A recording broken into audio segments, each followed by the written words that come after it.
All right, welcome back to the Dial Podcast. I am Jake Vondering, and I'm here with Lance Epler. Lance Romance right here with you, Jake. How you doing? I'm doing okay. Good. I think I'm good. Yep. Yep. We got an all cycling team again today. The Tri Boys are got rid of the triathletes. on break.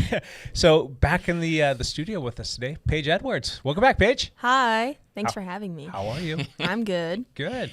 We had quite a few people after the last time you were on with us say how awesome you did and how much they enjoyed you. So you were quite popular. You were. You were quite popular. They're like, that Paige, she was great. She hassled you guys. I shouldn't have said that. It's no hassling today. I didn't even mean to hassle. I'm just too boring. That was beautiful, though. Yeah, I had a lot of people ping me and say, you guys need to have her back on again. So there's been some stuff that's been going on. You've had some things come up in your life. You've been doing some bike racing, so why not? Plus, we're going to be talking about something today. We'll get into that in a little bit, that I think you might be able to impart some knowledge on, some wisdom, if you will. So I'm very wise. should be fun. Yeah. All right. Well, the three of us sitting here, two of us did a bike race, and one of them, maybe the guy talking right now, didn't. Let's do some backpedaling. Talk about what you guys had going on. Lance, go for it. Well, I actually had a fairly rough week. I did not feel good all week long. I actually got my second dose of the vaccine on Thursday, and it put me into a little bit of a funk on Friday, and I actually raced on Saturday. I still went down and raced on Saturday. Good on ya. This was this is Mike Ripley's race, the Mudslinger. It's like the 38th. Thank you, 34th year or something. He's been doing it for a long time, so kind of exciting for that. Little bit shorter course this year. Had to do it time trial style because there was really not enough room on the course to stage a group and still get their permit to run the race. So it still was time trial style. But the long course was only, what was it? It was like 12 miles or something like that, or 11 miles, but it had 2,400 feet of elevation gain. That is a lot of climbing for that short of a race. A lot of climbing. There were 3 major climbs during the race, and that made it hard. So, in big non-shocker, I did not win this week. Can't win them all, buddy. Neither did I. Neither did Paige. I actually race morning. I thought I felt okay, but being flat, whatever. Here goes the excuses. Want to hear all the excuses?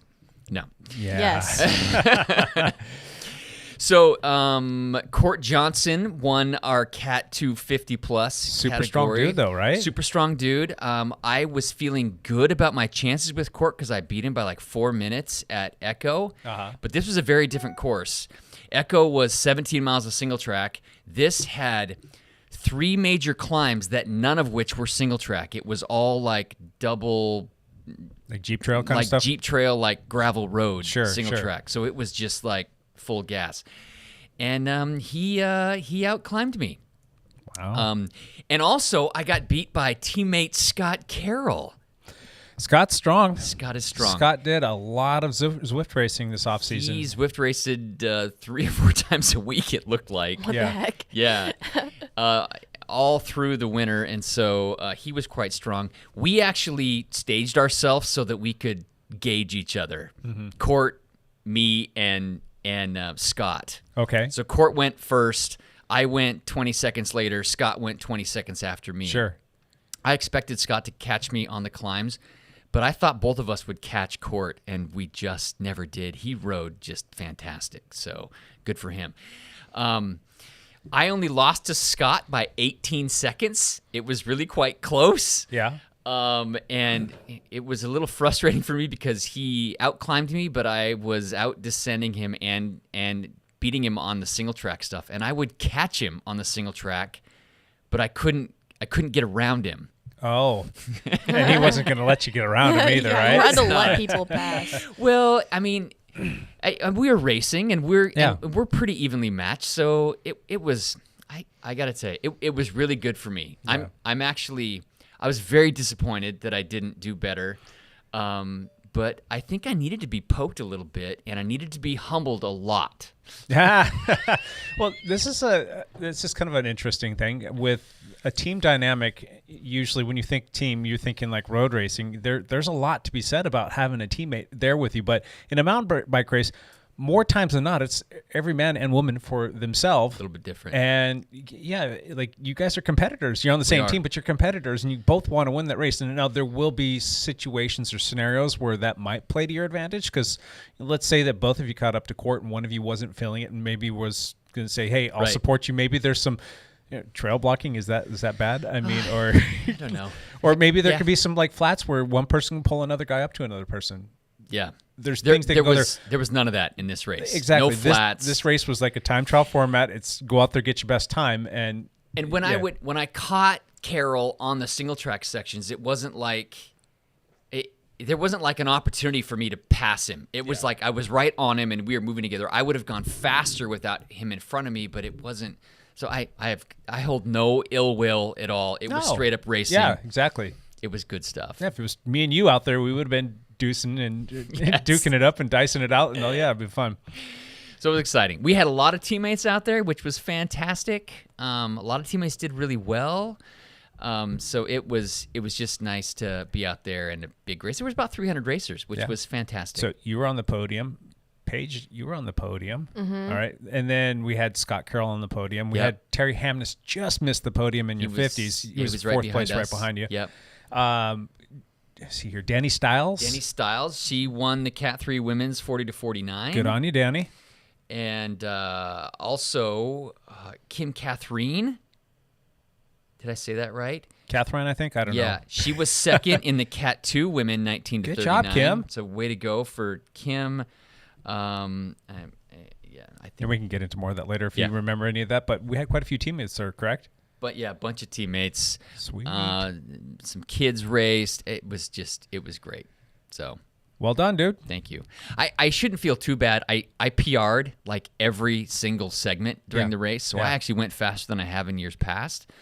I wanted to win. So didn't win. Mudslinger, that's the name of the event promotion company. Correct. And that was the name of the race. Yes. Is that the signature race? Is that their big A race for their whole? I know that they all set it up like it's a series. There's a series. But isn't Sister Stampede kind of like the one that's usually the most attended? Yes. Okay. Sister Stampede's a little bit bigger. It is on Memorial Day weekend, Correct. so it's a holiday weekend, and it's in Sisters, Oregon, which is near Bend, so it tends to pull a lot more people in. And might that be on your radar? Yes, for it is. a little redemption? It is 8 weeks away. Court beat me last year at that. Okay. And so I'm freaking gonna. I was so mad. I went out and rode 4.5 hours the next day. Aw, like you dang. do. Like you do. I got on my road bike and just I'm just gonna go until I ran out of time, and I rode until I ran out of time. Gotcha. Paige, what you been up to? So, have you guys talked about Echo yet? Red to We Red? talked about that, Like last week or something? something like that. Yeah, but how did you do? Yeah. I got third in Elite Women at Red to Red, and I was super happy with that because there was a pretty stacked field. Yeah. Clara Hansinger and a woman named Emma, I forgot her last name, who is a pro who's older, and I think she races for Kenda or something like that. Okay. And a bunch of other fast ladies. And we were going out and like on the gravel section, and everyone was fighting to get to the trailhead first. And I didn't get a good position there, but I'm actually glad because I didn't burn myself out. And basically it was a super long battle with everyone I passed for third, and I was super happy with my overall performance because afterwards I couldn't even stand. That was what I was going to say. The one thing I remember from that race, the one image that stands out the most was Paige on her back, just yard sailed after the race. Just sprawled out at the end. I literally I was like, I'm not going to do it. Yeah. And then I did. Weren't you saying something like I was going to just stand there, but then I had to lay down? Like your body physically said lay down? I wouldn't lay down for a show. Yeah. Ever. No. I was like, there's a bunch of people around. You were spent, and that's how you should finish a race. Yeah. More times than not, when you're battling, you should be done. You shouldn't have anything in the tank. Well, Echo ended with a 1.5 mile uphill gravel road, and Mudslinger ended with the downhill. There was 20-mile-per-hour winds during my race. Yes. At Echo? Yes, at Echo. And headwind. It was rough. It It was was rough. crazy. Yeah. And it Thankfully, was. you're small, so you can get down low, but still, I don't know if that helped because I was definitely feeling the effects of it. Yeah. Maybe it did. But I don't know. It was also much different than normal because I'm like used to being in a forest, but with the rolling hills, I could really see everybody. Yeah. And I don't know. It was intimidating that way. I was afraid the whole time.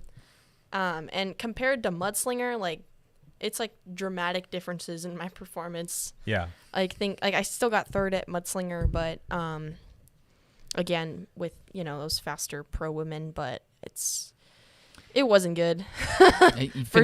You finished behind Clara Hansinger, who is She's national champion and world pro cyclocross racer. Yeah. Actually, Clara beat me as well. Yes. By 30 seconds. So yeah. So I don't know. The elite women at Mudslinger, we got to start together. Okay. Yeah. We did. There was only 4 of us, and we were spaced out, so it was safe and everything, and everyone had masks. But it was Sure. I don't know. Serena asked the guy. She's like, "Can we just start together? There's only 4 of us." And he was like, wait, "Okay." he let you guys all start right at the same time. Oh, that's fantastic. They let you guys do that. Yeah, I think though, she wanted me and Natasha to burn out, but in the most kind-hearted way possible of it's winning strategy. strategy, She's yeah. great, but it didn't work for 15 minutes. I hung with her, she was in sight, and This for that, is Serena or Serena. This is Serena Gordon we're talking about. Yeah, she's for Live Factory Racing. Yeah. Yeah. She's cool. And I don't know. Then I lost her. And Natasha, my other competitor and friend, she's a year younger than me. Natasha Viznak. Yeah, from Ben. She fell back, and then I got lazy. And I was just I don't know. I just wasn't feeling it. And I had a really bad morning. My mental state wasn't good anyway. And I was just... and then I wasn't doing good on the descents, and I crashed twice, and and then I didn't have a shirt, and Lance gave me a shirt, and it was way too big, and I had shorts from my other team, and I just looked dumb. And then by the end, I was it's crazy I hadn't seen Natasha yet because I was I'm just lacking. And then I saw her, and I was damn it. So She lit a fire under you. and then I started going faster. And then she came in 30, 40 seconds behind me. Yeah. So, yeah. Fun race, though? It was fun. I had a really good time. Yeah. And I was happy to be out once I started despite everything, but I was just not happy with my time. Gotcha. Usually we backpedal right now, but let's talk a little bit about going forward. You've got a couple races on the calendar coming up? Yeah, literally on Friday. I'm racing short track in Arkansas for the Pro XCT series. Ooh. It's a UCI race, and then on Sunday is the XCO. And I am I don't want to say I'm nervous, but at the same time, it's U23, so we get to race with all of the pros, and despite age, and it's the first year, everyone gets destroyed typically in the first year unless you're super crazy good. And so I don't know. We'll see what happens, but it's the Olympic long team. Yeah. It's kind of a race that helps decide the Olympic team. Yeah. So big picture, Yeah. this is a much bigger race weekend coming up than this past weekend of Mudslinger. No, nothing against Mudslinger. I mean, that's a great event right there, but that's probably where you almost looking past Mudslinger, anticipating that. So Mudslinger was just kind of go out there, get another race. Training day for you. honestly, Mudslinger. yes. And I have this problem with pushing myself too hard racing, Sure. with Echo, I literally took me, and I did everything right after, but it took me actually 7 days to feel better after that. Mm-hmm. I couldn't even get full. When I was eating food, I just couldn't stop eating. You wrecked yourself. I did. It was bad. And so I don't know, but with that, although I didn't feel good, it's kind of the only time I feel satisfied. So Yeah. it's not really the place. It's how well I know I could have done better on Saturday. So you're heading out to go do this racing. We wish you all the best and super amounts of good luck there. I need that. there's a short track race on Friday and an XC race on Saturday. Is that how it works? Sunday. On Sunday. So it determines your start. You do the lineup. short track, and Yeah. you're finishing there determines where you start on the grid on Saturday. Yeah, or so Sunday. it's determined by UCI points, but you get points from short track, so then it affects your lineup position, and it's okay. really important. Nice. Really, yeah. I'm guessing this is not going to be televised in any way, shape, or form. Or will they have any kind of a YouTube presence, or will it be televised? Is there somewhere people can watch this? Well, okay, I don't think so. Gotcha. But I know that they do World Cups, and like they always have those on Red Bull TV, but this isn't a World Cup. It's just a UCI race. Okay. It's like, it's not part of the series in Europe. But Gotcha. They're calling it the U.S. Cup. It's the US Cup. That's not on. Yeah. This is like the series that leads up to, USA National Championships. Yeah. But it's also UCI. Gotcha. So that's it's like bigger, you know what I mean? Okay. Like it's, One other thing, last time we had you on, you were deciding between a couple different schools. You want to tell us where you landed, what you decided on? yeah, I committed to Brevard College in North Carolina, and I'm super excited about that. I mean, it was a really, really hard choice, but I think I'm going to be really happy there. So Awesome. I'm stoked. So when do you take off to go to school? I'm not. It's like the end of August, early September. Yeah. Yeah. And then Cool. you're still going to be doing a bunch of racing outside of the college tour as well. Yeah. So the college season is in the fall. So Yep. Nats will be in July, and then that'll probably be when I'm chilling out to prepare for the college XC race season. And then again, then there's like cyclocross in the winter. I'm not sure if I'll do that. I don't know, because I just don't have any experience because I just never had the chance really. Yeah. But then again, there's the Pro XCTs in the spring, like Yeah. a year from now. Yeah. So keeps going. I have a sneaking suspicion you'd be pretty good at the cyclocross stuff. Knowing how to turn yourself inside out, having Yep. that engine that burns really bright, and then the bike handling. I think that you would do well. But And they're only 60-minute races for the elites. I so- know, but it's different. yeah. I mean, I've done it and I enjoyed it thoroughly, and there's been a couple times where I did really well, and then the other times it was just like not good. Yeah. But I think it just needs I need practice. Like, there's with cyclocross, I find it a little more stressful than XC. Like, I enjoy the stress, but it's like every small thing is like vital, and I really need to practice like the dismounts, like remounting, jumping over barriers. Yeah. I've Yeah. never jumped over the barriers before, so I don't know. It would be something that I would have to work up to. Yeah, but it's bike racing, and you've got that in you. Yeah, I would totally. I love bike racing, so Yeah. anything would be good. Cool. Yeah. So what kind of... Is there a whole series of like college races between colleges? And if you're racing for your college, can you also do the UCI races as well? How does that work? Do you Yeah, know? so the college, so most kids are on development teams or like pro teams, or like you just at least have a sponsor. Like I'm just I specialize as my sponsor, Yeah. and I don't and then I'm on Dialed, and then so when I'm on the Brevard College team, I race for Brevard at college events, and then at national events and international stuff, I'd race for Dialed, or if I get selected, then I'd race for the USA. Yeah. Yeah. And Dialed, because that doesn't conflict anything. Yeah. So Hopefully we can help you support to get there. Let me ask you something. I think you were trying to decide between Brevard in North Carolina and Fort Collins? Fort Lewis. Fort Lewis? Yeah. Fort Lewis in Durango. Uh-huh. What was the deciding factor for you? It was really difficult. It took me all year and kind of waited till the last second to commit. And when I visited Brevard, I just felt like it would be the overall best fit for me.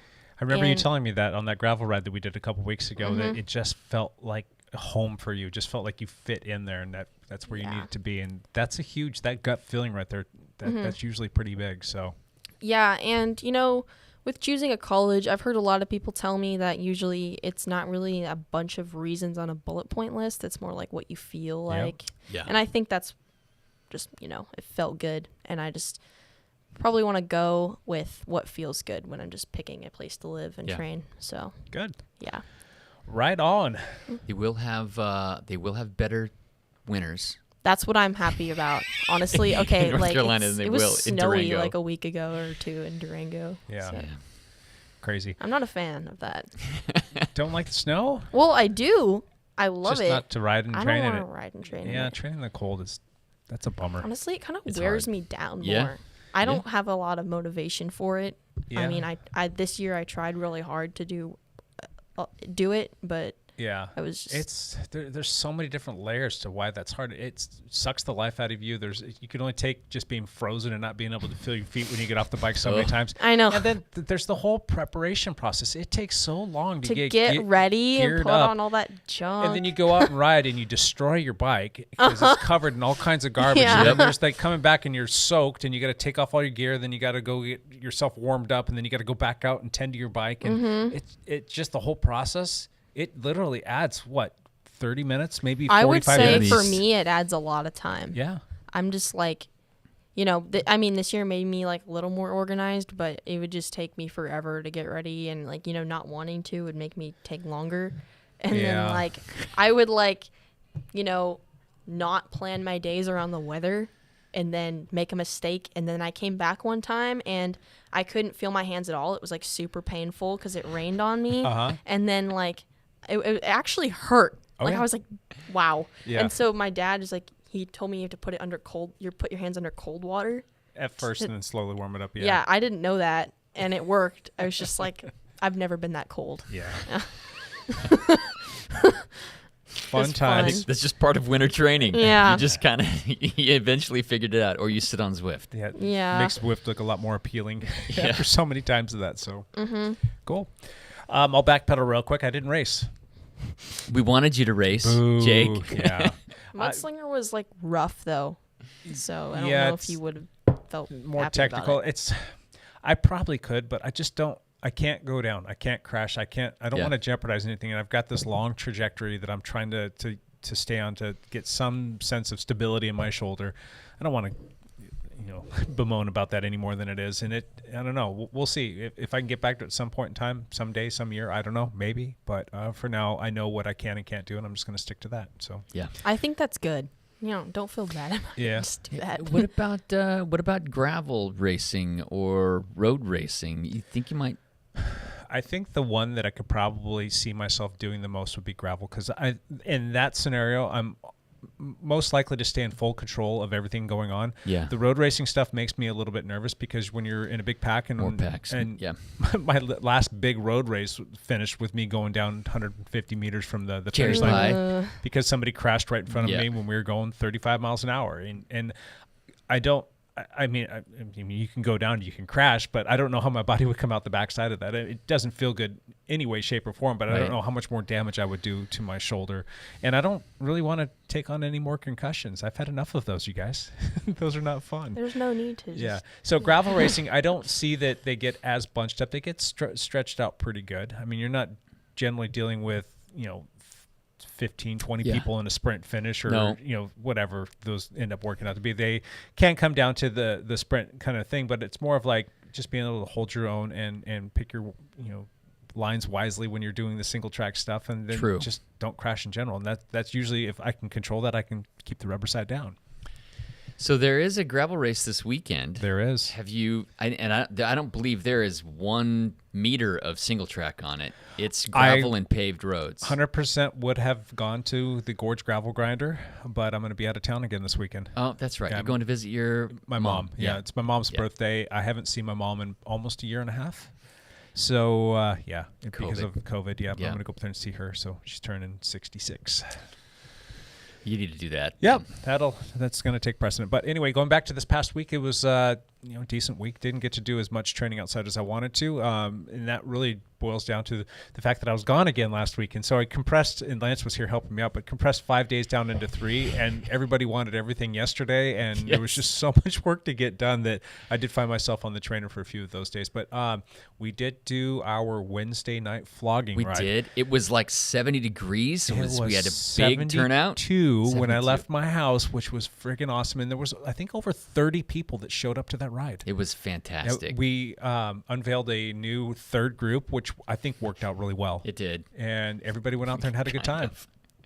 Kind of. Well, not for me. There's an A group, an A minus group, and a B group. Yeah. Yeah. A minus group. Yeah. I need the A minus. Well, we didn't want to go A, B, C. That's who wants to be C? So A minus and B. So Well, it was kind of funny because there were some guys the week prior that were in the A group the first week, and then the second week, because they didn't want to get dropped from the A group, they went out and rode with the B group, but they're way too strong for the B group. yeah. So I'm like, we'll do A minus, right? So you can work your way back up to the A group. And I think that ended up working out pretty well, and everybody got flogged pretty good. I was riding with one of our juniors, Adam, and I noticed about halfway up, maybe 3/4 of the way up to the regroup spot, he was not looking good at all. And I'm like, hey, stay on my wheel. And he's like, I don't know. And then I asked him, like, are you okay? He's like, I just got my first COVID shot and I'm not feeling good. So he was looking a little peaked, and you could definitely tell that he was not feeling the love. So I pretty much sat up with him and watched Guy Van and Nate. And who else was in there? Dustin Shockton and let them go. And my God, they were going like gangbusters. So it was a lot of fun until well, maybe it was a good thing for me to sit up and let them go anyway, because they killed it. And Guy Van didn't stop. He just kept going. He just went. He did the whole thing, and like he just crushed everything. He didn't like regroup at all. He just kept going. Skipped it. Yeah. He made a segment for the whole route, right, and just went and rode and crushed, and it was fun. Well, it's like 12 miles out. The first section is like 12 miles out to the regroup, and then 12 miles back. I rode with the A group as well for about 2 miles, and I got popped in the first 2 miles. You sprinted for the first sprint ahead stop sign, and I think the group had a different mission, and I kind of saw that too. I'm like, I'm not going to sprint for that stop sign, because if I come off for 1 second, I will never catch back on. And what did Lance do? I got popped. I read it completely wrong, and that's why we do these things, so that you can practice these things. I read the group entirely wrong. I sprinted for the first stop ahead sign. I won, and I was super stoked and got dropped immediately. Yeah, right out the back. I could not jump on when the group went by. Yeah, that was fun. And then we did a regroup, and everybody was there. It was a big group, and then people started rolling off, and I was talking with a couple people, and then I was riding with somebody else trying to get them pulled back on. And as we were getting to the long straight section where everybody really drops the hammer, the group kept getting further and further away. They turned left onto that road, and I'm like, there's a pretty good gap here. I'm probably a good 50 to 100 meters behind, and they turn and start dropping the hammer, and I see a car come up. I'm like, well, that sucks. And I had to stop and wait for them to go by. And then they went, and there was just no catching on. And the lady that I was trying to pull on was like, no, just go. I'm like, I don't like leaving anybody behind. But then I just kind of put my nose down and just went as hard as I possibly could. And every time I almost caught back up, there was a traffic something or other, a stop sign or a stoplight. And like I would get like to like maybe 20 or 30 meters away. Then I would have to stop and watch them right away again. I'm like, good God. So I finally caught you guys at the very, very end. But that was a heck of a workout trying to catch back up. It was some solid work. Yeah. And then I went down to Phoenix, and I rode in the hot desert. It was the exact opposite of those cold days, Paige. I think the last ride I did, when I started, it was 96 degrees out. Oh my God, I would die. It was toasty. It was a tad bit warm. But it was spectacular riding minus a couple sections in there. It was just fun riding through the desert on Jeep trails, on gravel roads, and single track stuff. You took your gravel bike? I did. Yeah. And that was a blast. I think that was the right selection for me. So the only thing that I kind of regret was not properly setting up I'm using the Wahoo Roam right now, setting up the maps. If you have a Wahoo unit and you are going to be traveling outside of your normal area where you ride, make sure that you go in there, make sure that the maps are updated correctly. Just do that, because there's a good chance that wherever you're going, they're not going to have the local maps, because they load it with everything from around the world. Correct. And they don't have as much storage or memory as some of the Garmin units. Yes, we are mid edit of our Wahoo versus Garmin. I was hoping to have that out by now, but it'll be out soon enough. Hopefully this week, maybe, fingers crossed. But anyway, long story short, it took me through some pretty crazy stuff once I did get the mapping figured out, and I was riding some stuff where I probably should have been on like a big giant travel enduro bike, and I'm on my gravel bike going, yeah, this is a hike a bike section, huh, boys? So it was fun, and rode all 3 days that I was out there, and nice. Was going to ride last night. Lance picks me up at the airport, and I'm like, I got some time, and then decided to go for a hike with my wife out at the park instead, and took some pictures and had fun, and rode on Zwift last night. So anyway, that's you're still streaking. Still streaking. Because Because Sean hasn't quit yet, has he? That's correct. So you and Sean are still streaking. I jokingly said, hey, Sean, this is up to you in a Strava post. And he quickly chimed in and said something to the effect of 300's not that far off. And then when you get to 300, it's not too much farther than 365 for 1 year. I'm like, oh my God. That's so crazy. And that reminds me, too, one of the rides that I did out there, I was out riding around, and it was dark, and I'm still riding outside because I hadn't quite hit the hour yet, and I'm just kind of like making like little lollipops here and there, and riding up and down roads, just trying to extend it. When I looked down at the Wahoo, it said that I'd been riding for 1 hour and 10 minutes, and I'm like, all right, is that the total time or the elapsed time? And I'm like, I know how much time I spent stopped, and it was not more than a minute or two. So I'm like, an hour and 10 should be plenty, right? Yeah. And then I get back, and then I push finish, and then on the Wahoo, it says that I rode for 1 hour and 1 minute. That was like the total ride time. I'm like, oh, sweet. And then it uploads to Strava, and Strava says I rode for like 57 or 58 minutes. I'm like, come on, Strava, get with it, man. I always ride like 5 extra minutes, but if I don't, then it really bothers me when it says it's less. Yes. It makes me mad. Well, the whole thing like behind 2 hours and 57 minutes. Yes. Like you got to end on nice round numbers. But the whole premise behind that was when we started this challenge back on August 16th, 2020, it was supposed to go for 100 days. And 100 days, at least an hour a day. It had to be at least an hour a day. So what did you do? Well, I'm gonna call foul on Strava, and no, I have Jake's done. I have I have screenshots of the actual post on my Wahoo app, and it will show that I did in fact ride for a full hour and 1 minute. So that's funny. I'm gonna either take a mulligan or call foul or something. Protest, riding under protest. So. You can have like 5 chances to like ride a full hour or something like that. 5 chances? What? Yeah, like you could like, if you ride for less than an hour, like more than 5 times, you're out. Yeah, well, I'm going to say just once. It should. I'm going to take it to the judge and jury. We'll call good on that. Cool. Let's move forward into some lead out news. Champ here. I'm all about having fun. What's up, get Champ? a couple cocktails in me. Start a fire in someone's kitchen. Champ Bailey here. Go to SeaWorld, take my pants off. Put your pants back on. Took my pants off. What's up, Champ? One big race that happened this week, the Tour of Flanders, and it was quite exciting. Lots of hitters were in the race. Lots of big people were showing up to do this. Did you watch any of this race, Paige? No. No. Do you even know what the Tour of Flanders is? Yeah, totally.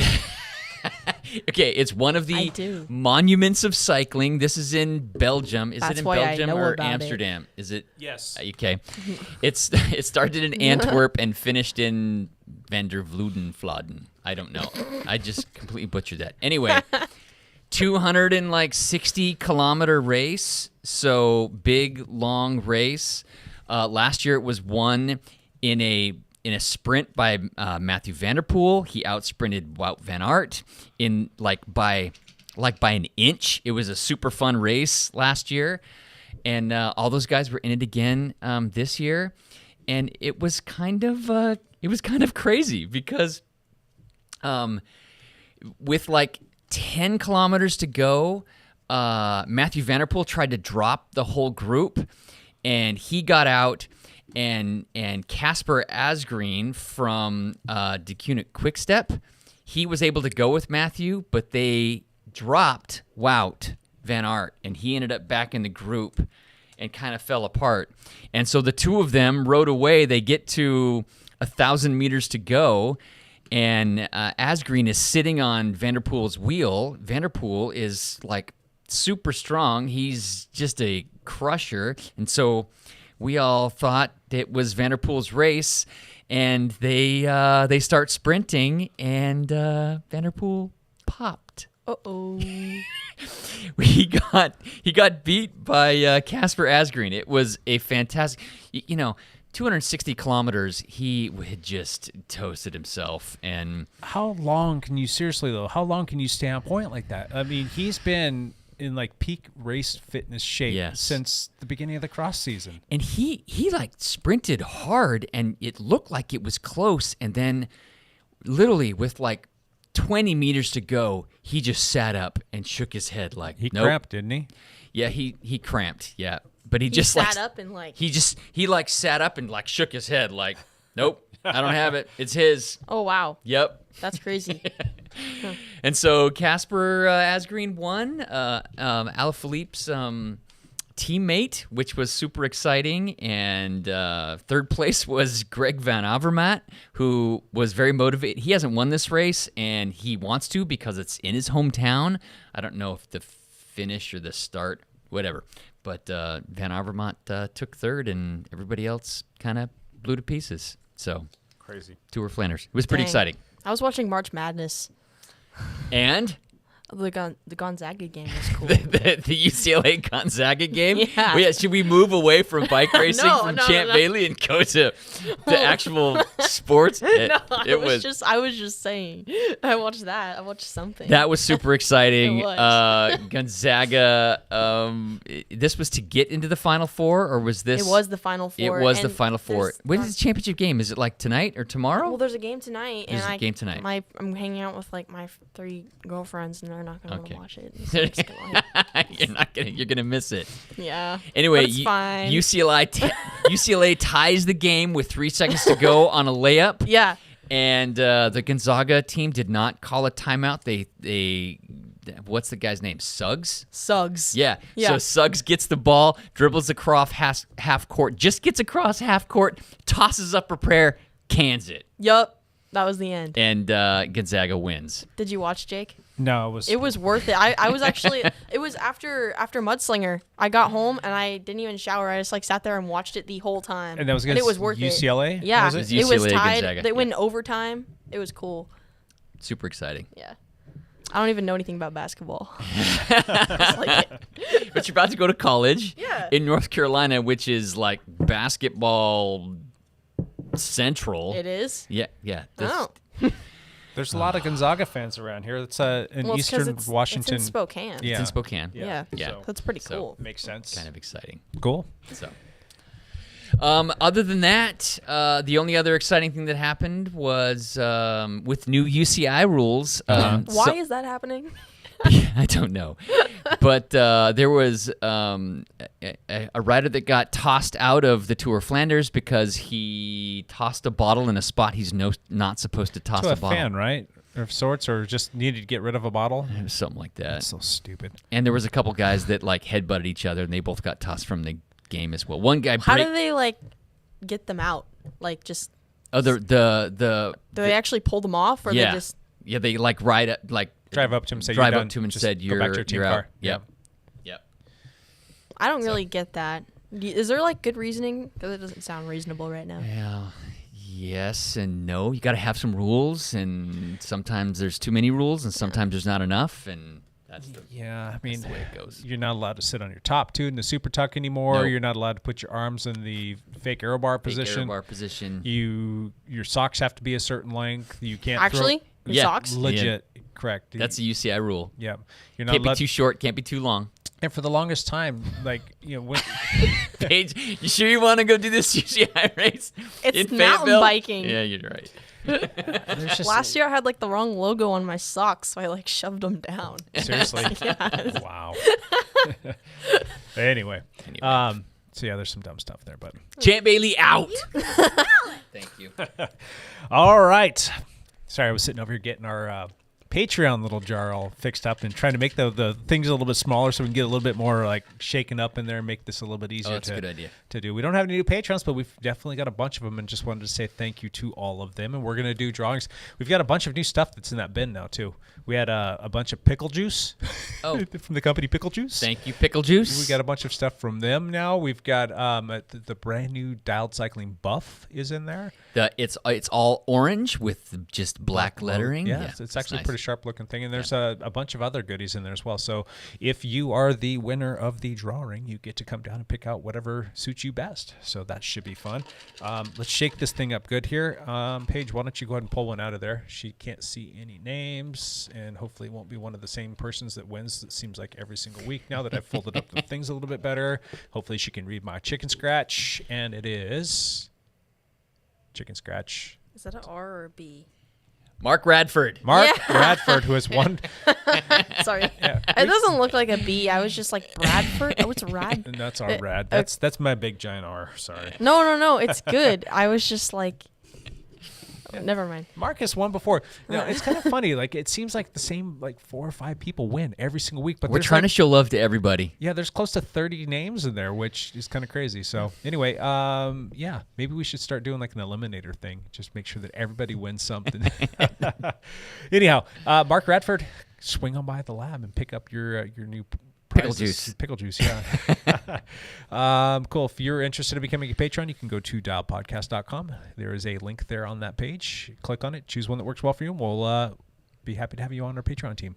Thank you. Fantastic. Cool beans. All right, our topic for today, because we've got some mountain bike folks sitting at this table. I think I've got a little bit of mountain bike history, but these two over here actually are racing them all the time and know quite a bit about them. We're going to help you guys choose the right mountain bike. If you're interested in learning more about that, this is going to be the topic for you. The show, we're going to go through picking the right mountain bike for you.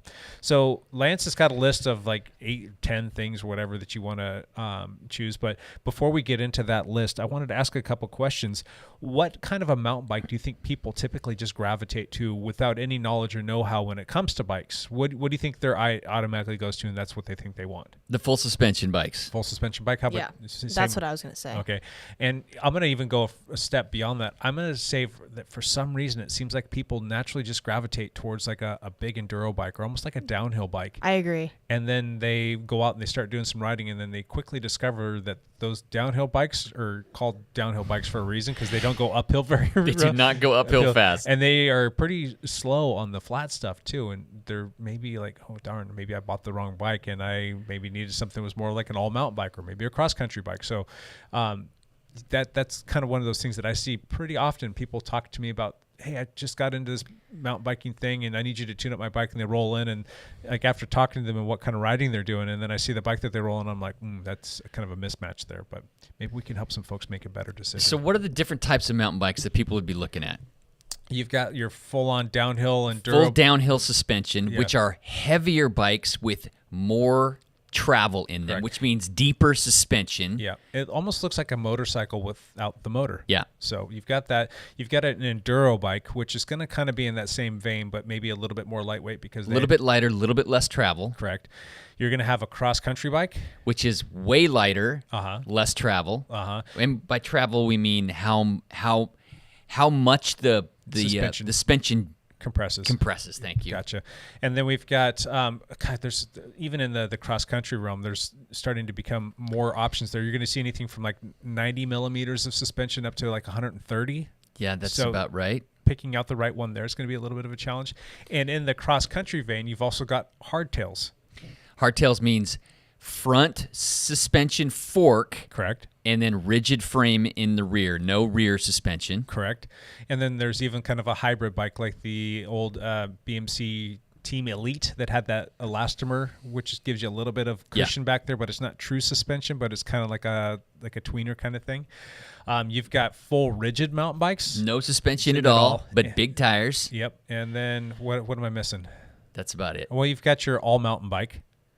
Yeah, there's like all trail bikes, which is like a combination between. Oh my gosh, there's so many mountain bikes. Now you wonder why people are always coming in like, I'm not sure which kind to get. And so it really kind of boils down to what kind of riding are you going to do and what's going to be the prevailing favorite. Like, what are you going to do the most of? Are you going to want to race? Are you going to want to do longer-ish kind of rides? Are you going to want to go out and maybe do shorter rides and be able to attack some more technical stuff a little bit more aggressively? Paige, what do you ride?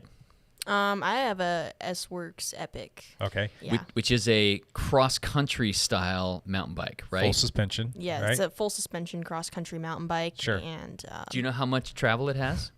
I shouldn't have asked you that. Yeah, it's like the same fork as that one right there. And I just can't remember. I'm running on like zero sleep. Sorry. We're pumping her full of caffeine to keep her alive and upright at the table today. Sorry about that. I think it's 100 front and rear, if I'm not mistaken, but I could be wrong. I think, no, it is. It is. 100 mils? Yes. Gotcha. Yes. So what is it that drew you to that bike in terms of, what you were looking for your racing needs? So basically, once you are skilled enough on a bike, that you can take that on nearly anything besides like huge downhill stuff. And it'll be fine. It's kind of like all around capable. Mm-hmm. And it fully locks out, which means the suspension stops working when you are on flats or on roads. You can push a lever, or yours has the brain in it. Yeah, mine has a brain, so jeez. it senses the ground and responds to what you're hitting. So the suspension opens up when you hit something that requires suspension. So, yeah, it's great for racing because it adapts, and it's basically capable of everything on a cross-country course and then much more once you know how to ride. Are you running a dropper post on that bike? Yes, and I think that basically everybody in like an XCO race or a Pro XCT has a dropper at this point, except if you're like on a different course where a lot of people will run hardtails. People will switch out bikes based on the course. Hardtails with no dropper are often a great option if you feel that there's no need because, the lighter the better, right? Gotcha. So, now, didn't you come up on a hardtail, or did you always ride a full suspension? Oh, so I never had a full suspension bike until like a couple years ago. Gotcha. Because I just rode a hardtail, like a specialized hardtail. Okay. How do you think that played to how you've developed as a rider? So I think that if you grow up on a full suspension, like it just depends on the person, obviously, but it can leave like holes in things where you're not comfortable on a bike with less suspension. Yeah. And I think that really helped me develop into the rider I am because it allowed for like the max output of power when racing. Gotcha. Because, From my experience too, because I rode and raced on a hardtail for a lot of years. It was probably a good 7 or 8, maybe 9 years or something like that. All on a hardtail. All on a hardtail. And at the time, that was the trend because it was so much lighter for cross-country racing. And the type of stuff that we were racing on wasn't super technical, but there was still a lot of like, all right, you've got to choose the right line because you can't attack certain lines the same way that you can on a full suspension on a hardtail. So it really helped me kind of like visualize and optimize how I went about the whole racing strategy. And it really, I think, kind of cleaned up and gave me more bike handling skills because it enabled me to know where to put the bike, what kind of a position I needed to be in, and how to get through a section as quick as I possibly can. And then fast forward to being on a full suspension, like I still know how to do that with the bike, and then I have the suspension that I can utilize differently in certain situations. So, sometimes it might be taking a clean line is going to be faster. Sometimes just bombing over something and using the suspension is going to be faster, and that's kind of up to you in the moment. But having both of those in your back pocket, I think, is a good place to be, as opposed to just coming up on a full suspension and you just bomb everything. That's not necessarily always the fastest way to go through something. I could be wrong, but at least that's for me. I actually did the same thing. That's kind of funny. All three of us started on a hardtail, and I rode a hardtail for 5 or 6 years before I actually went to a full suspension bike. Yeah. I mean, if a person is interested in racing cross country, then a cross country bike is obviously the best option. But, if you're looking to race cross, it's good to be really comfortable on a rigid bike. Yes. Yep. For sure. On trails. So. Yeah. For sure. I think Chris Surratt at Mudslinger, he raced on his hardtail. Oh, he did. He did. There was so much climbing that he just felt like it would be an advantage. Yeah. And so he actually has a dropper post on his hardtail, and he did that and actually did really quite well on it. So Good on him. Yeah. That's a good thing, but there is a downside to being not on a hardtail and being on a full squish. The biggest thing is probably the price difference between these bikes. Yes. They're going to be quite a bit more expensive to go the full suspension. Like if you're looking at like a top shelf, hardtail mountain bike, you're probably going to be in the ballpark of like, not top shelf, we'll say really nice. Yeah. You're going to be in that $4,000 to $5,000 range, which is a ton of money to begin with. And you don't have to spend that much money, but we're just using it for sake of an example here. But if you were to go apples to apples in terms of like, wheels and componentry and all that other stuff, but then you're factoring in a different frame with more suspension, you're going to be spending $8,000-$9,000, maybe 10. I mean, Paige, I hate to even ask how much your bike costs because I know that they don't give specialized bikes away for free, but your bike's got to be somewhere in the ballpark of that $9,000 to $10,000 range. It was like 11-ish, 12, but you know, like That's the MSRP. I would never be able to afford that Yeah, without thankfully being you have an support. ambassador. So it's just one of those things where these things start to get super expensive, and then that begs the question of like, all right, is having a bike that's nearly double going to be worth it? Is it going to be giving you that much more in terms of performance on in a race, or if you're not racing, is it worth it to have that much more of an expensive bike than just a hardtail that you can go out and zip around and still have a lot of fun on? You do not need a $12,000 S-Works. No, you don't. At all. I mean, it's just like what you're trying to do. Yeah. I mean, you can get a bike that's going to be less a brain. It's going to maybe get something with some alloy wheels as opposed to carbon wheels. Get something that's going to have a couple tiers down on the group set. It's going to function just the same. It's just going to weigh more. So at the end of the day, you're really paying for weight, and you're paying for some small technologies like a brain that's going to help you, better manage your race, or just have to think about one less thing. It's just going to do it for you. Yeah, I mean, and specialized, when they say more kids on bikes, they aren't saying more kids on a $12,000 bike. Correct. They're saying more kids on this bike because, like, any bike is going to get you, in like spark of love for cycling. Sure. It's just not.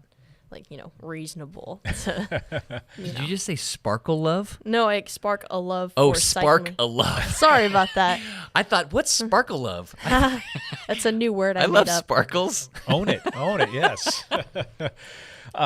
So there's so many different factors. I mean, all of us sitting here at the table are going to be on a cross-country bike because that's what we do. That's what we like, and that's where we feel at home. Do you guys have anything else other than a cross-country bike?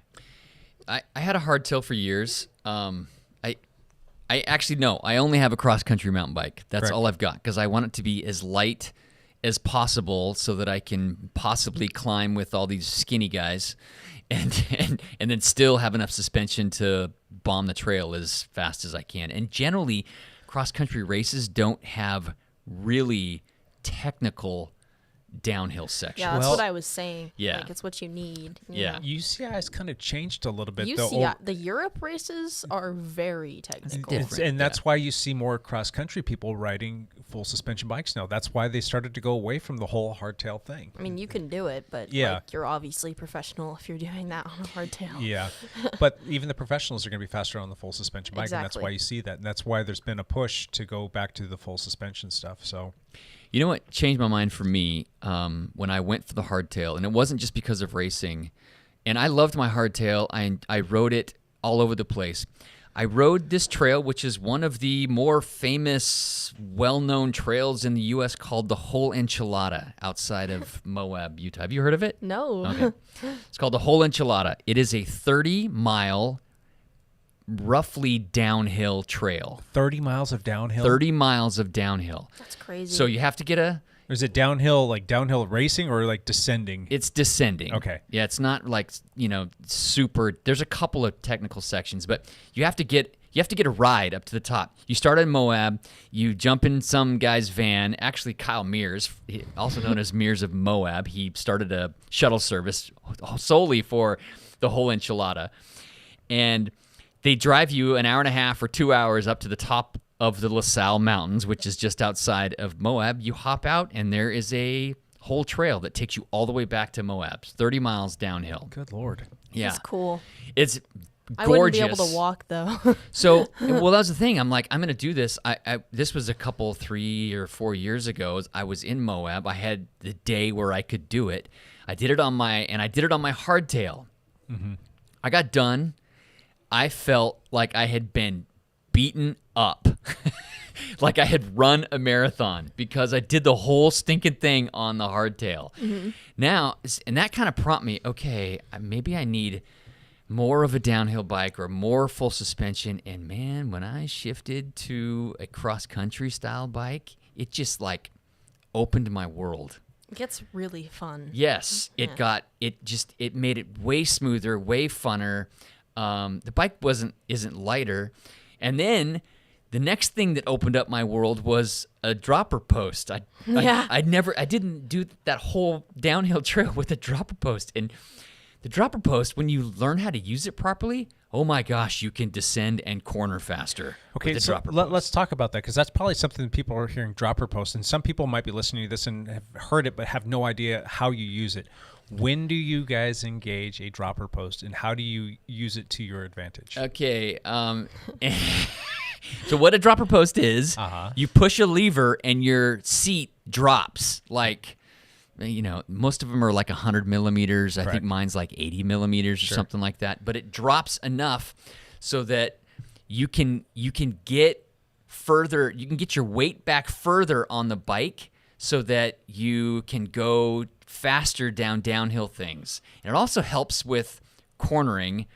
So anytime I come to an obstacle that is like a drop off or a big rock or something like that, I drop that post so that I can get my weight back and flow over it faster. Exactly. It's like wherever you feel like the seat was in your way before. Yep. And I never realized that because I always rode with the rigid, seat post and didn't realize, oh my gosh, how much faster and how much more comfortable it is to go over stuff with your seat out of the way. Yeah. It's kind of nice to get that weight down and back, because the last thing you want to be doing in that kind of a situation is being thrown over the bars. Yes. And you'll stick a front wheel and go flying over the bars if you're up too high, and that will definitely not feel good. I used to go over the bars, 4, 5, 6 times a year. Yeah. I can't remember the last time I've gone over my bars since I've had a dropper post. Yeah, I'm still going to stand by this too. It's just a matter of time before we start seeing these on road bikes as well. Probably. If Get them light enough. Get them light enough, and well, there's a bike sitting right behind you that weighs 11 pounds, so that's not even UCI legal. So to add a dropper post to that, to get right up to the UCI weight, I don't think that's going to be a problem. But I really think that's going to be the wave of the future with the whole top tube super tuck thing going away.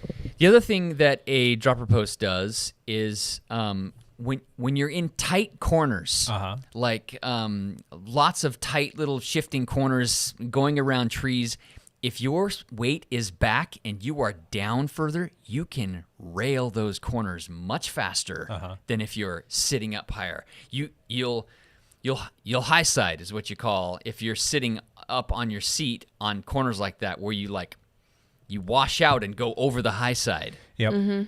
So the other thing, that one of the nice things to pair with a dropper post would be having the right tube, tire, and wheel setup. Yes. Now, you probably shouldn't have tubes in your tires anymore. That's the first thing. So be mindful of making sure that you're getting a bike that's going to be tubeless compatible, the wheels that is. Yeah. And then even going with tire inserts like Cush Core. Yeah. That's going to make a huge difference in terms of how you can really rail that corner, because you've got a much lower tire pressure. Yes. The tire's going to bite way more efficiently, and you're just going to get around that corner even faster with more confidence. Yeah. So in a race situation or in a riding situation, anytime I come to any kind of drop off or something that looks more technical, I drop my dropper post.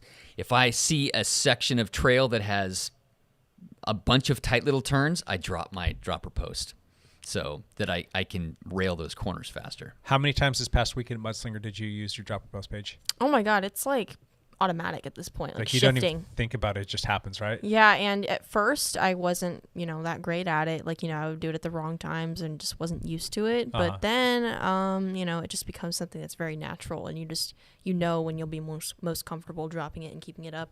Even if you can't explain it in words, like, you feel the most balanced a certain way, and you know when to drop it. So, yeah. Like all the time this weekend. Yeah, this was an hour-long race we did this weekend. I probably used my dropper post 50 times. Me too. It probably went down and up at least 50 times. Yeah, it was very up and down. There was some weird sections, and yeah. Gotcha.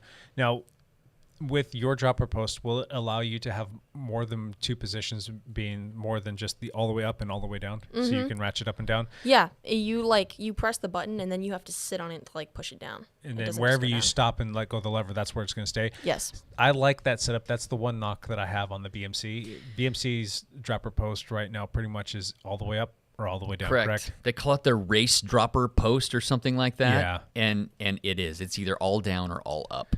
Yeah. Huh.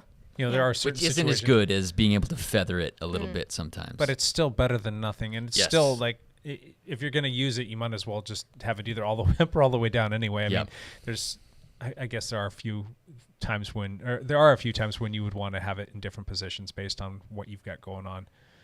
Yeah, I had a bike that it could feather it, and I found that I would feather it Yeah. quite often, but Yeah, it is what it It is. is what it is. In a race mode, I'm still just it's either all the way down or all the way up. Gotcha.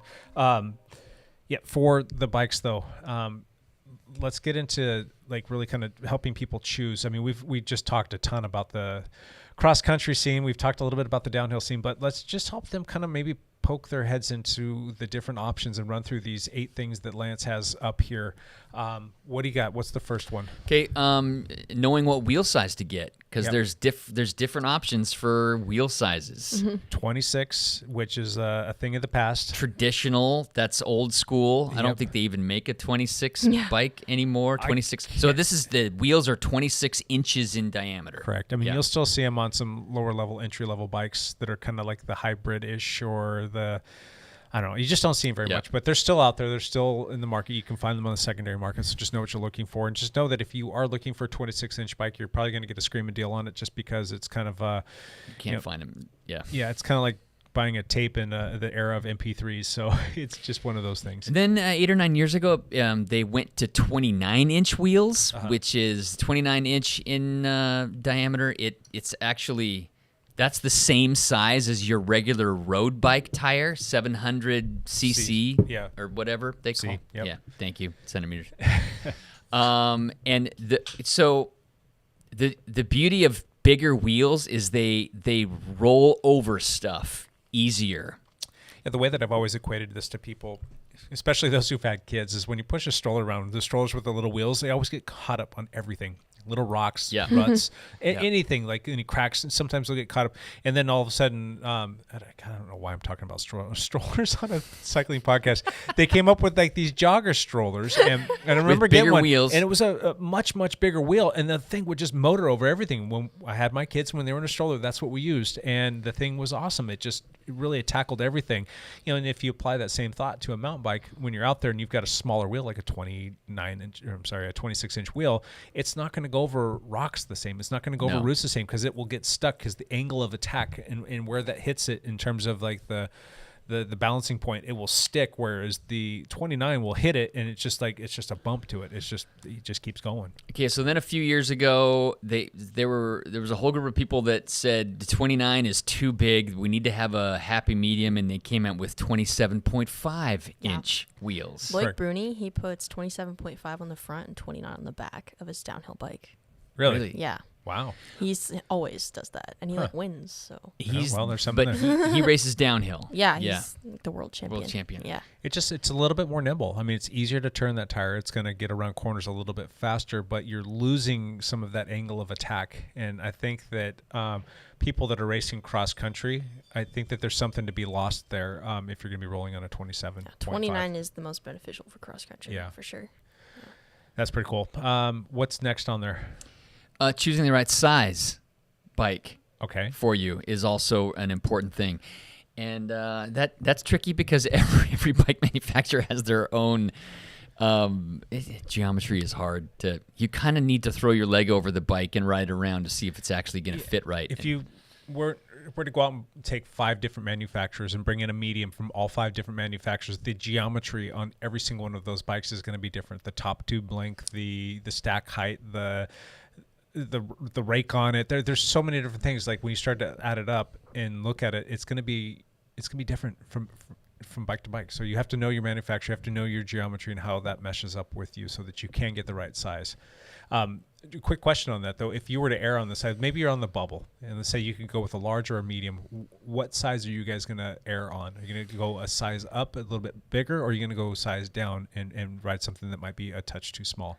I think because I'm like between small and medium, I go with the small for you? my cross country bike. And why did you choose that? Well, it has to do with like the length of my legs. Like my friend who's the exact same height as me and we have the same bike, Yep. she has a medium, but her legs are much longer. So your inseam really was what dictated that. Yes, for sure. So it's just small things like that really add up.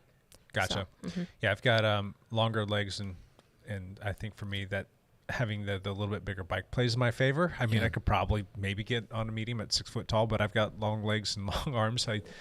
I just feel more at home on a bike that's a little bit bigger, but that's just me. Lance, you're kind of in the same boat though.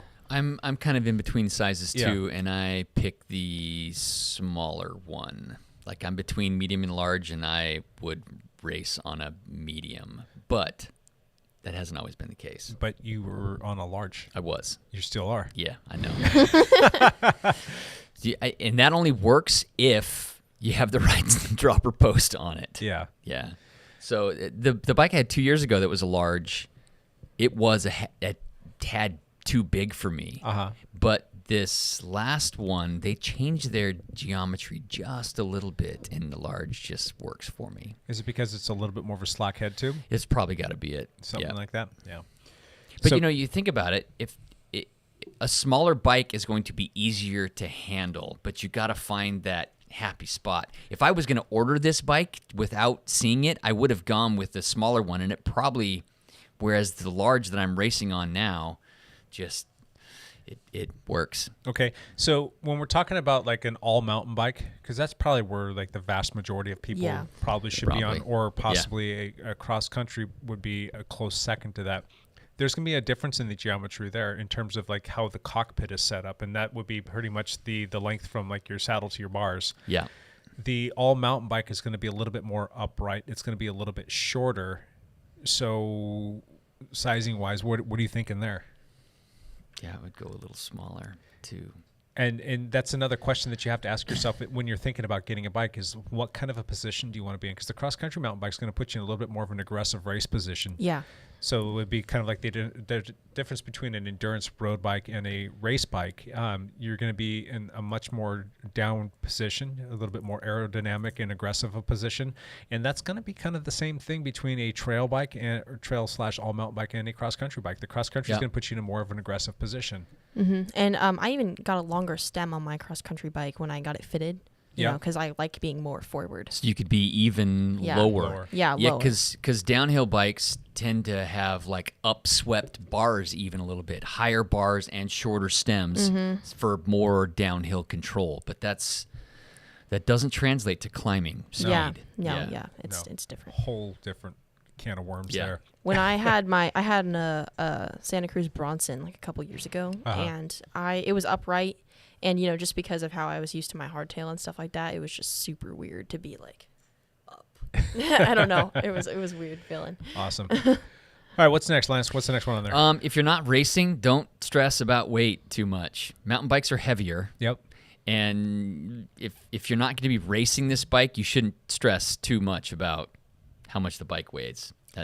Well, it depends on if you want to go, ride something that's like a cross country trail and it's like a lot of climbing, you might want to worry about weight. Yeah. As soon as you start to stress about performance or weight, the cost is going to go up. So if you want to save yourself a buck or not spend a terrible ton of money, you're going to have to be comfortable giving up one thing. And I would probably give up a little bit of weight before I would give up cost, because it's pretty easy over the course of time, if you want to go back and start to replace certain things that would weigh less, that are going to cost a little bit more, so that at least you can get into the game. I would probably tell people like, hey, get that bike that weighs like 2 or 3 more pounds. That's going to save you a couple $1,000, because no joke, like we've always said, it can almost cost $1,000 per pound when you want to start getting lighter.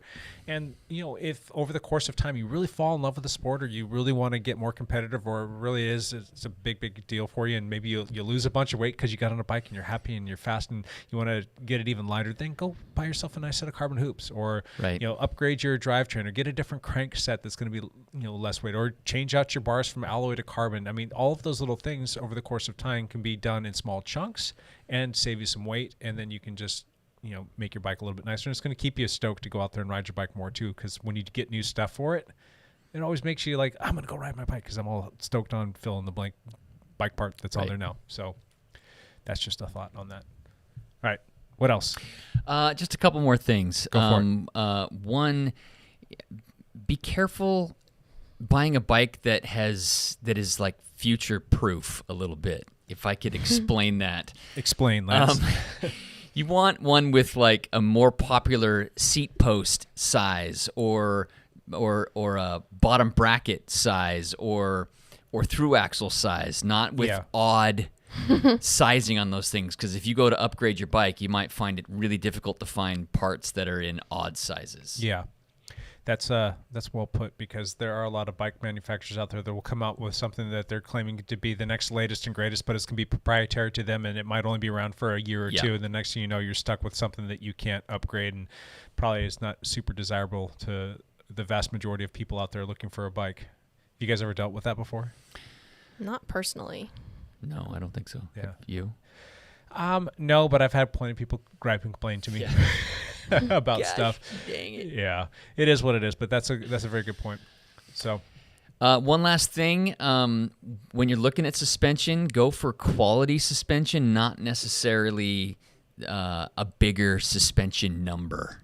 Like for us, what we're doing, 100 millimeters of travel is pretty decent, but you can get a cross-country bike that has 140 millimeters travel or 130, and sometimes if it's not a good quality piece of suspension, that might not be more beneficial to you. So yeah, less maintenance. Exactly. What kind of suspension is on your bike right now, Paige? It's just, the RockShox brain fork with Specialized and Gotcha. 100 millimeter.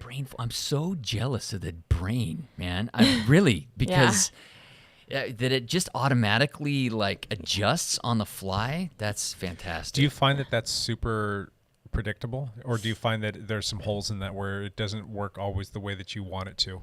So it always works the way that I want it to. There's a lever on the back in near the drivetrain where it's like there's a control switch, Sure. and you can go soft or harder, but it basically doesn't fully lock out 100%. Okay. I love it personally, but when I first got it, it was a big difference from the Fox 34 that I had the year previously, because it had just like a lever on the top where you could switch it manually. The CTD, climb, trail, descend. Yeah. That little lever on there. Yeah. Right? Yeah. Yep. So it was just it was different at first, and then I really got to really like it better. It was just, I don't know. It was good. Here's what happens to me. This is why I'm jealous. Because like in this race this last weekend, it started out with a 2-mile climb, right? 2-mile on a gravel road climb. So I locked my suspension out, right? Because I'm going to climb faster with it locked out. Sure. And then you get into this hypoxia, oxygen deprived state where I'm, and I forget to turn the suspension back on when I hit the trail. Oh, I used to always do that, and it's Yes! just a big annoyance, honestly. But the thing with the brain is, even if you set it, you can change the rebound settings too to be faster or slower manually at the top. And there is a lever on the front fork where you can determine like the sensitivity of the brain, but you can't really. Like if the brain senses that you're gonna hit something, like that you're hitting something, it opens up regardless. So if I have it like locked out all the way and I hit like a giant thing, it's still gonna open up and not be in that situation. I don't remember until I'm going over some stump and I'm like, bouncing go. all over the place and I'm like, what? Why am I riding so bad? Oh, I forgot. I've got my suspension locked out. I used to do that so much, and then I'd just like go through like an entire race and be like, wait, I forgot to open my this suspension. might have helped me. Maybe. Here's another question for you. We didn't really touch on this one. Do you guys have electronic shifting on your bikes? Yes. Okay, Lance? No. No. Can you guys make a case for or against being electronic with your shifting? The electronic shifting is way smoother. Yeah. That I find. The only drawback is your battery can die. That's it.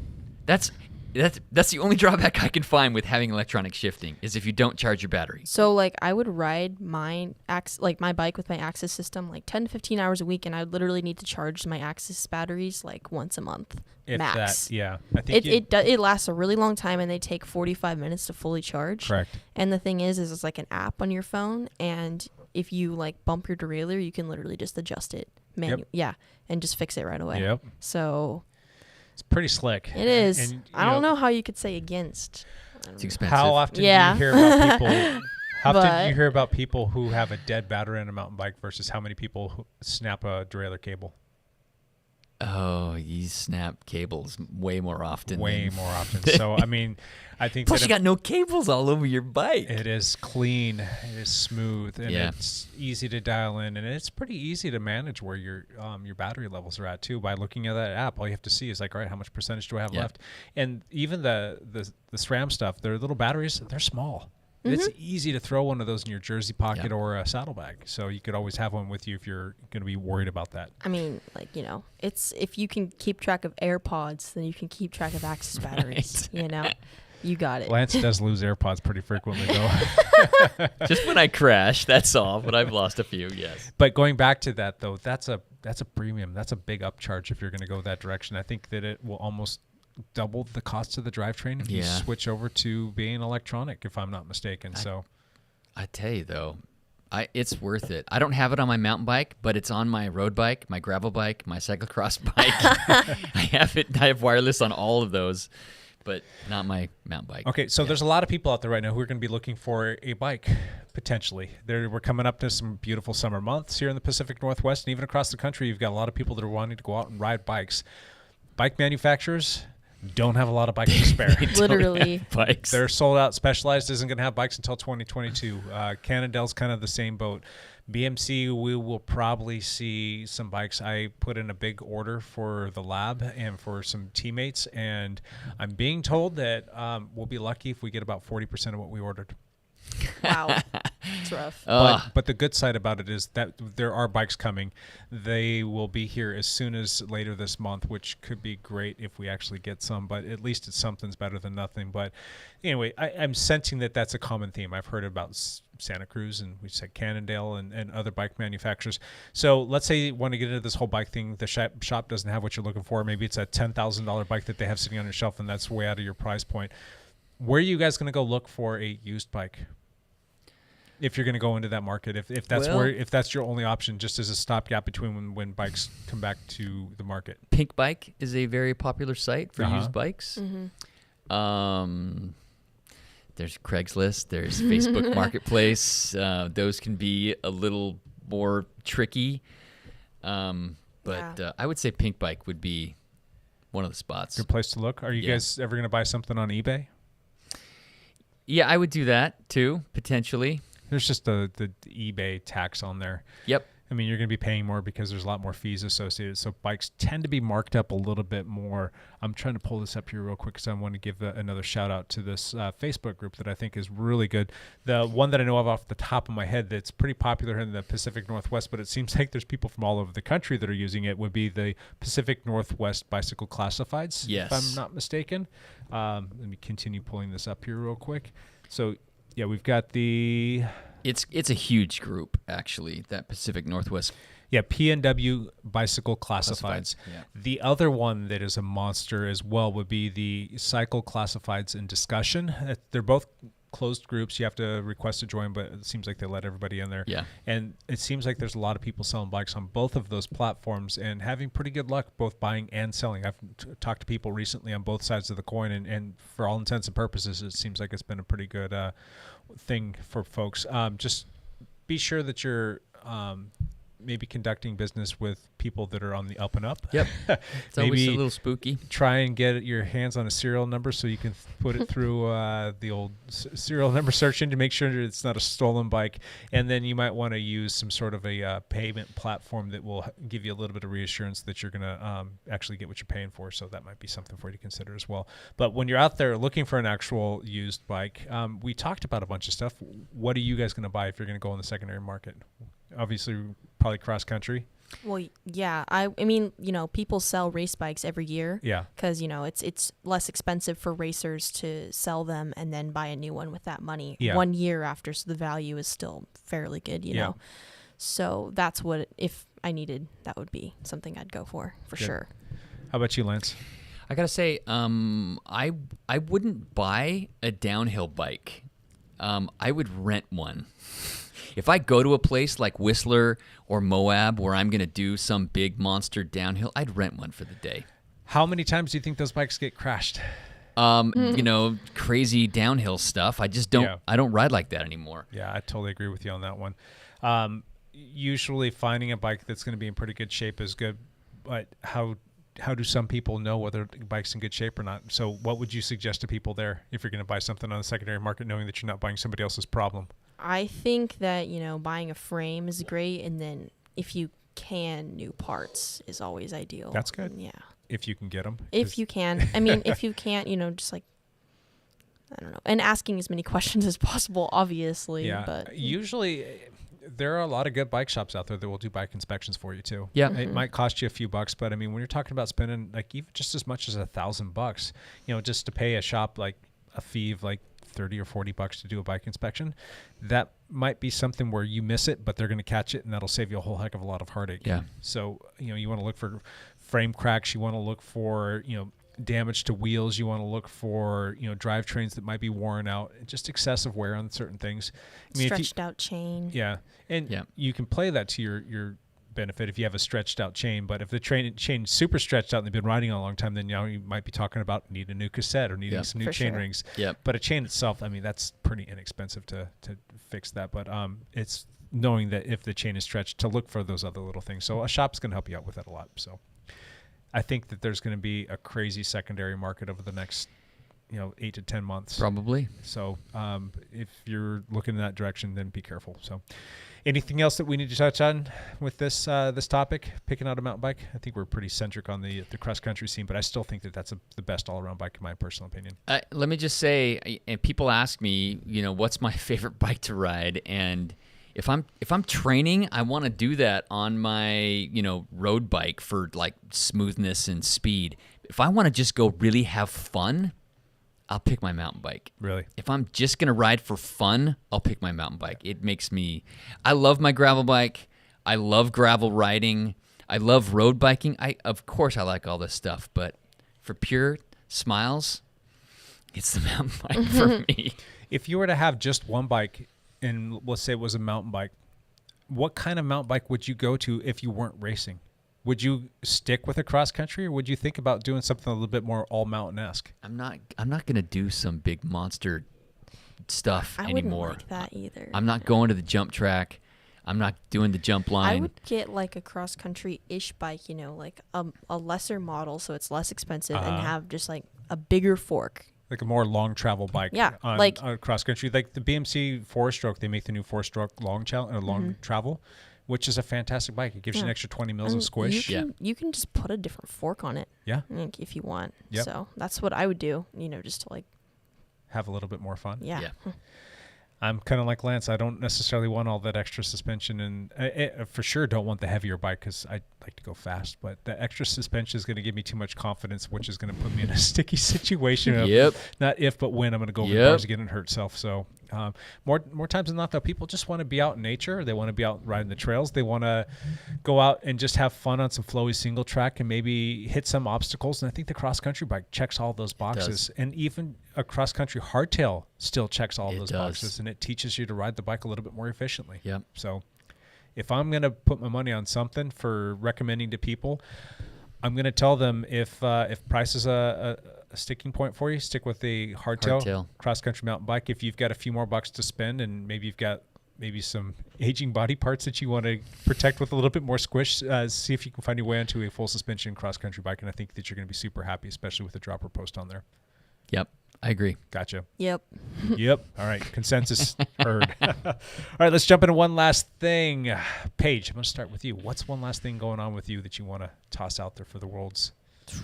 One last, well, I kind of discussed the future in the back pedal. But I am really excited to stay in Arkansas for 10 days. Because it's back to... what? Arkansas. Wait, so the race is in Fayetteville? Yeah. Is that right? And it's two. It's back-to-back weekends. Oh, so nice. So that's why I'm staying for so long. And wow.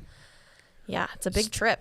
So being in school. There's like world-class mountain biking in Bentonville, which is not too far away. Do you know any of this? No. Oh. Wait. Say it again. Bentonville, Arkansas. Yeah, I know about that. Yeah.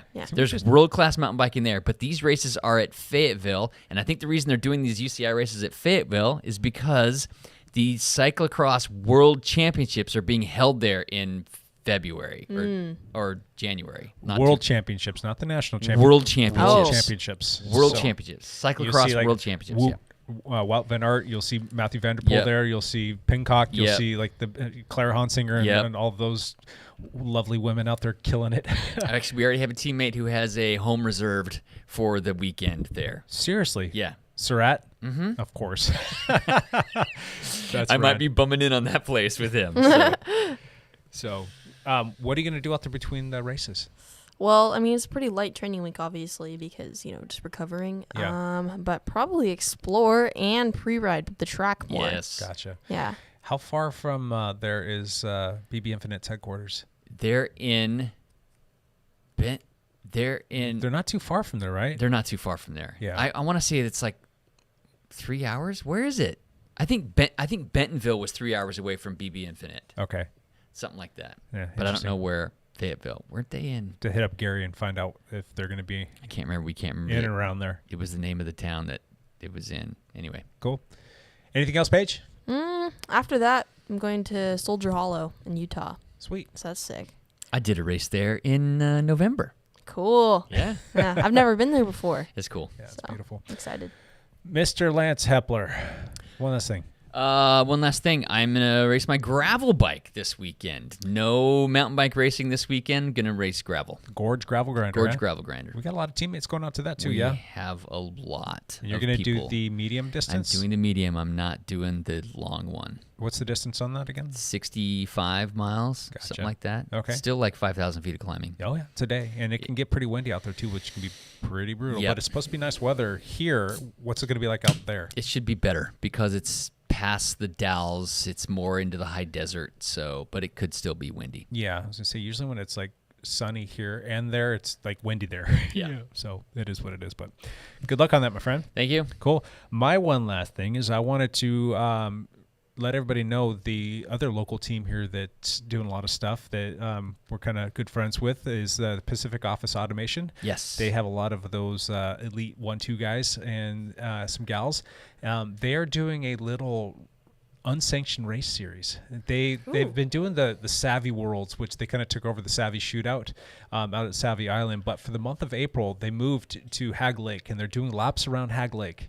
It's an 11-mile loop, if I'm not mistaken. Rolling loop, not flat like Savi. Exactly. So Yep. you've got some rollers in there, so the power people can come out to play and not get tore up by the climbers. So it's just, but the climbers can still do pretty well out there Yeah. as well.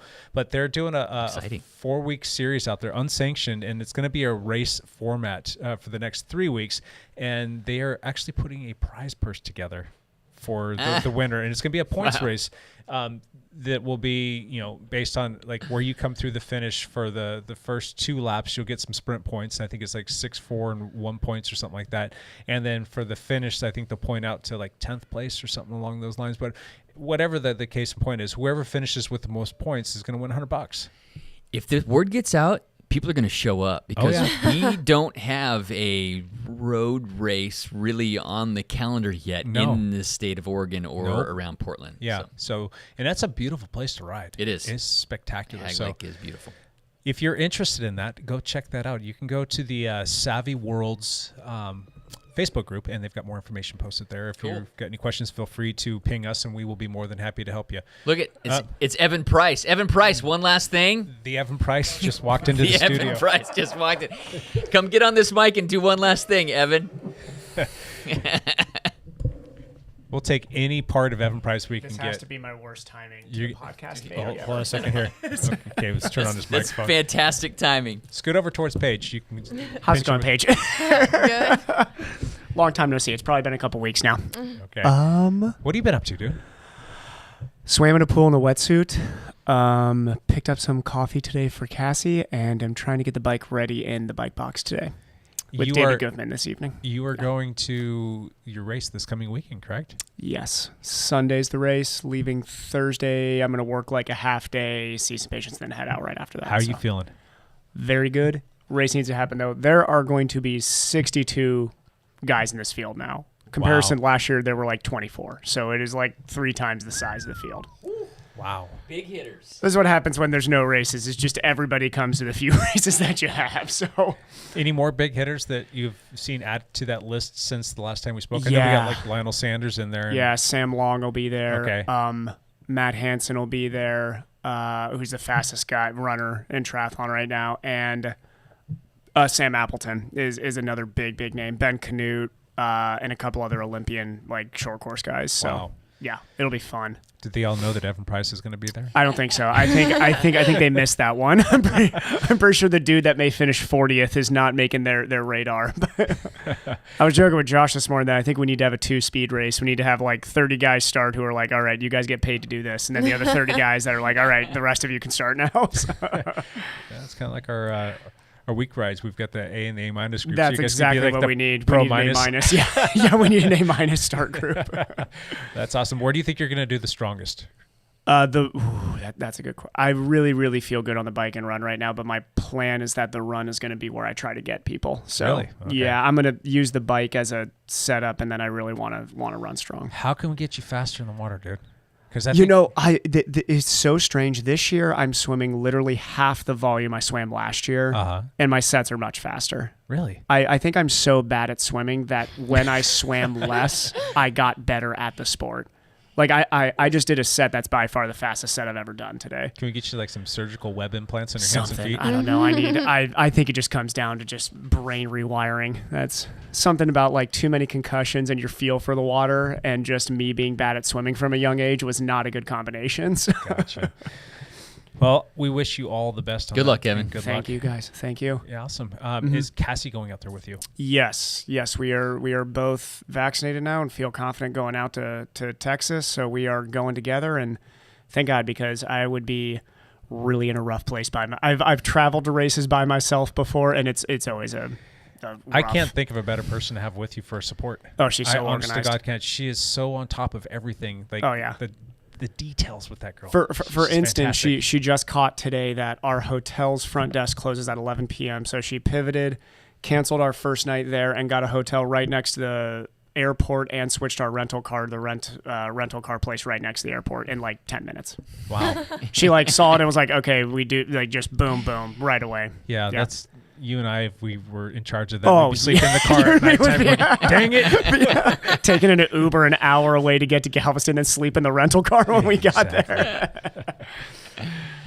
So anyway, going back to my thing, the Hag Lake, if you want to check that out, go to savvyworlds.com or shoot us an email or post up on our socials, and we'll get you some more information on that. Evan, good luck this weekend. Thank you very much. That's I hope awesome. everybody got to see Flanders too. Do we get to talk about Flanders? We talked about Lance? Flanders. I know. A little bit. God, I hope Yeah. everybody got to see that. A little bit. It was Yeah. awesome. Paige, thanks for coming in to join us today. Yeah, of course. Thanks for having me. Lance, good luck this weekend. Thank you. And we'll catch everybody on the next one. Thanks for watching. Bye for now.